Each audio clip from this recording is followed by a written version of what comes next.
Hey guys, my name's Sam. Welcome to Prep Medic. This week's video is another IFAK review. Today we are taking a look at the RTS Tactical Rapid Deploy IFAK Mini.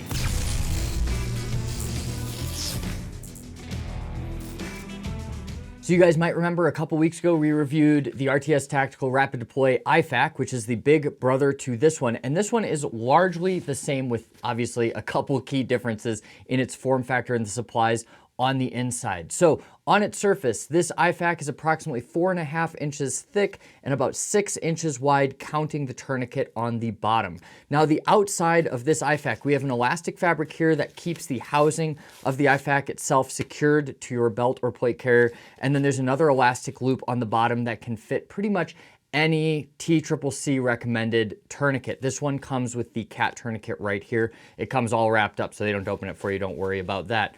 On the back, you have laser cut loops down this. And this is really nice because this allows you to make kind of micro adjustments up or down on whatever you're mounting this on. And it does have these two straps. Now, another nice feature here is it has a full belt pass-through. So if you'd rather mount this to a battle belt right here, it's pretty easy to throw that on the belt, throw it on your kit, and you're good to go. Or obviously you can use the Molly. Now for form factor, as you can see in comparison to its big brother here, it is quite a bit smaller. Now this one's empty. I've taken all the supplies out of it, but it has the same thickness. It's just a little bit more narrow. And it's going to fit, I think, a little bit better on a battle belt. Speaking of battle belts right here, I've got the one that I use, and I just want to show you guys this kit compared to kind of the IFAK I'm normally running. Now, I'm going to get this wrong. I forget the brand. I think this is Coyote Tactical. I bought it a long time ago. It's a pretty standard case. And if you compare these side by side, honestly, this mini IFAK is just as thick, but it's probably about, half the width when it's secured to the belt. Obviously, the tourniquet's going to stick out a little bit farther. This is kind of going to be whatever width it is, however it's folded. So all in all, I think this is a great form factor for a belt-mounted kit, or if you want to throw this in, a backpack, something like that. This is too big to do like a true EDC. This isn't going to fit in the pocket. This isn't really going to fit inconspicuously on your everyday belt or anything like that, which you should kind of gather by looking at it. But overall, I like the housing. Now, opening it up, this comes out a lot easier if it's mounted to something. Coming in here, we have the IFAK pouch itself, and it's pretty small and self-contained. Now, the zipper pulls are pretty high quality. They've got, the RTS Tactical brand right on them. You have a fast pull tab right here to allow quick access to the IFAK, and then you have a strip that you can pull off if you don't want to have a red swath on this, or if you want to replace it with something else, you absolutely can. I like having the red right here just because it's a really quick, easy open point. And what we're seeing with North American Rescue products in particular, but a lot of other brands are starting to adopt it. If it's red, it moves or it rips. So really looking for that to rapidly open it.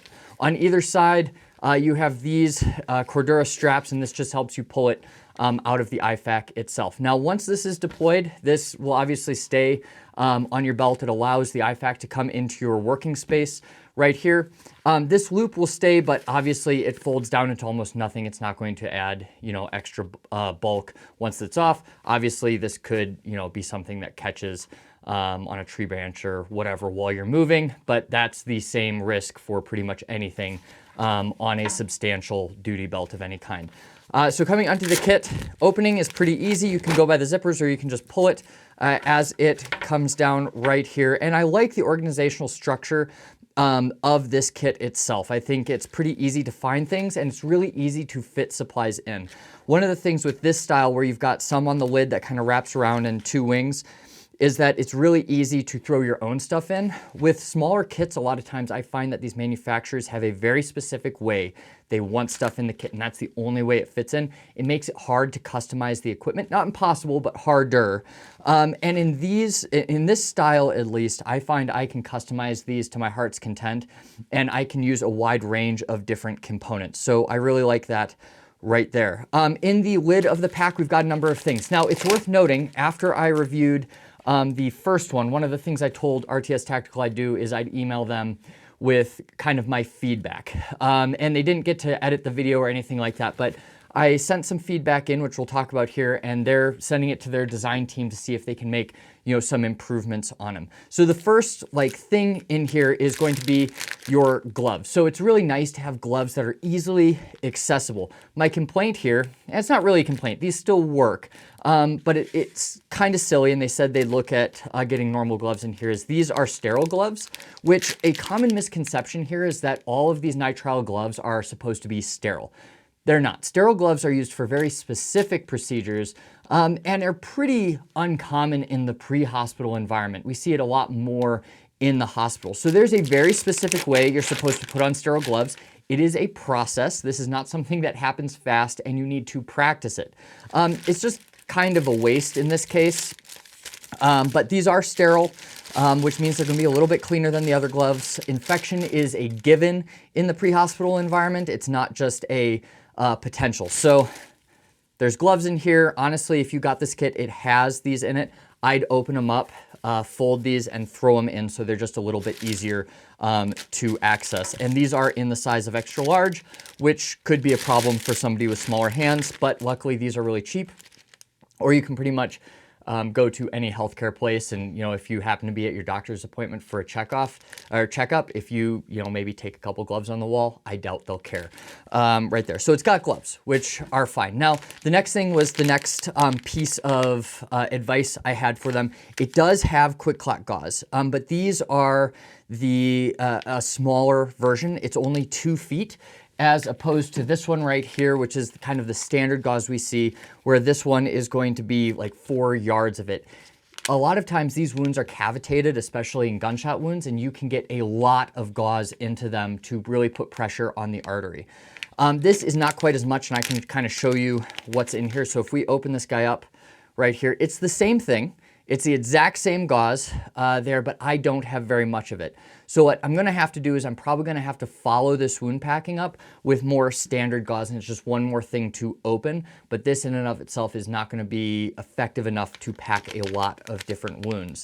It's not a deal breaker, and this does cut down on the cost of the kit. Right now, as I'm making this video, this kit costs like $159, I believe, with all of its components loaded into it. So this does keep the cost down slightly.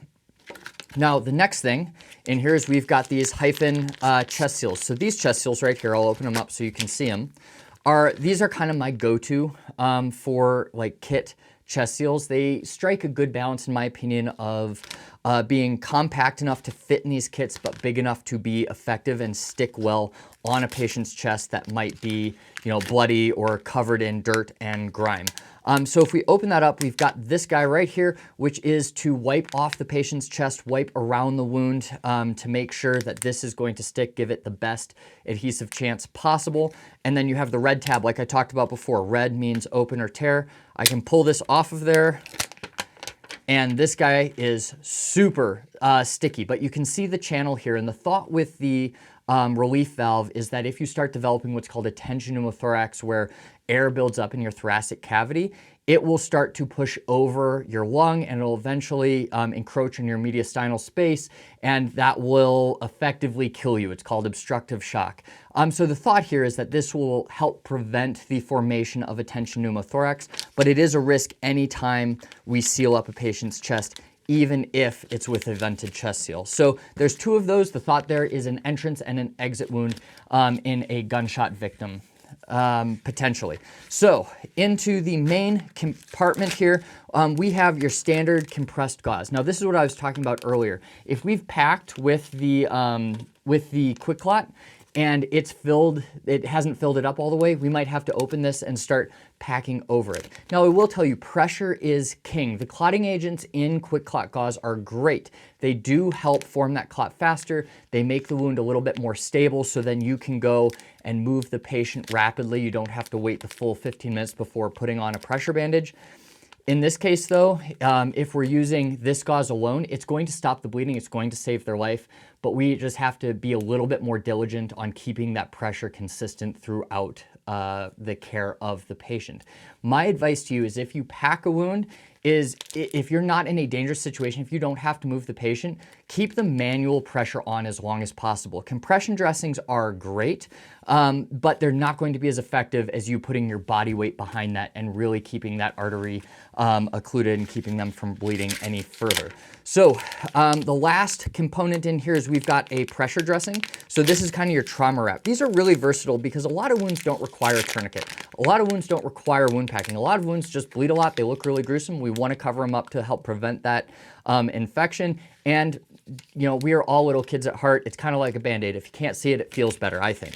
So we can pull this out, and these have multiple packages on them. I have a video where I kind of open different supplies, so you don't have to, just because they can be kind of confusing, especially if you're in a really stressful situation where, you know, a friend or somebody you know bleeding out beside you is decidedly going to be a stressful situation. So this right here is the emergency bandage.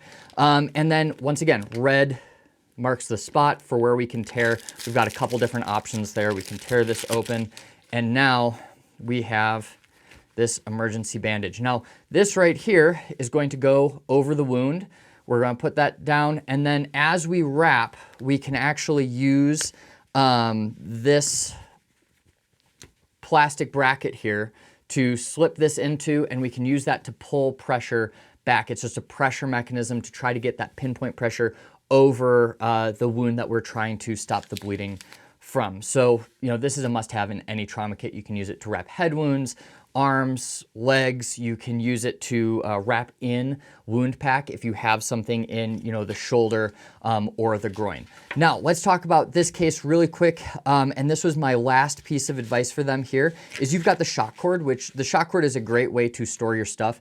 And if this wears out, it's really, really easy to replace. One thing I wish they do is just put the alligator clips, or whatever you call them, in here. It makes sizing just a little bit easier, and you can size on the go to make them bigger or smaller.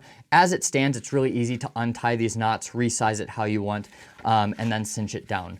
This came pretty full, but I think you could fit a couple more things in here, especially in these wings, if you really wanted to. And like I said, it's very, very customizable.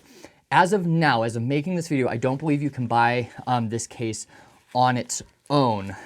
So you do have to buy it fully stocked, but it comes with a lot of good stuff. So if you have any questions about this kit, leave them in the comments down below, and I will see you next week.